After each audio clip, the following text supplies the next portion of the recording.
La pluie est une fillette qui joue au-dessus de nos pas de ville taciturne. L'ombre pluvieuse respectait d'instinct la perspective, et je me voyais à la fois dessous et en relief. À midi, j'étais debout abrité et l'homme en face, propre et trempé. Il y avait quelque chose de magnifique et mystérieux, sa résolution humide. Nos rainbows gris de siècles difficiles. Les tirs à balles blanches ou transparentes des averses que pousse du vent. Il faudrait les métaller l'âme dont les rigoles et qu'ici, elle se laisse rythmer et déranger par la pluie à pluie violent, au lieu de cette constance, l'âme à qui la pluie est une aventure.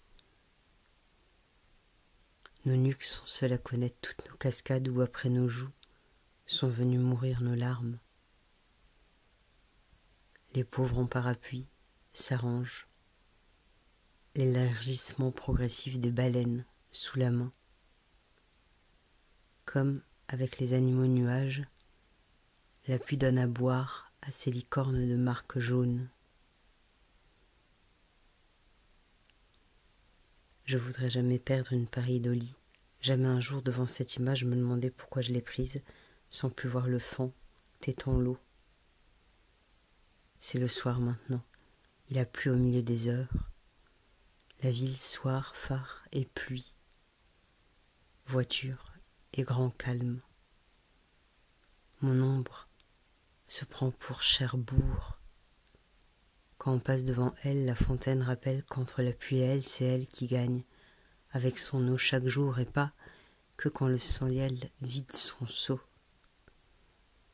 J'ai marché et redécouvert que j'ai deux ombres.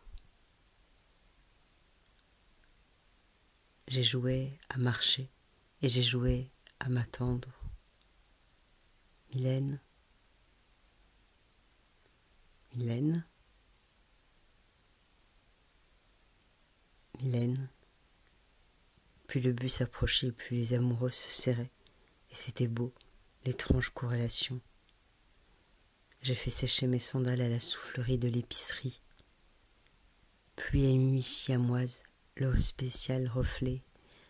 Pluie et nuit siamoise, le reflet spécial des vides de bus s'accentuait, et j'ai pu passer tout le trajet à me fasciner du visage.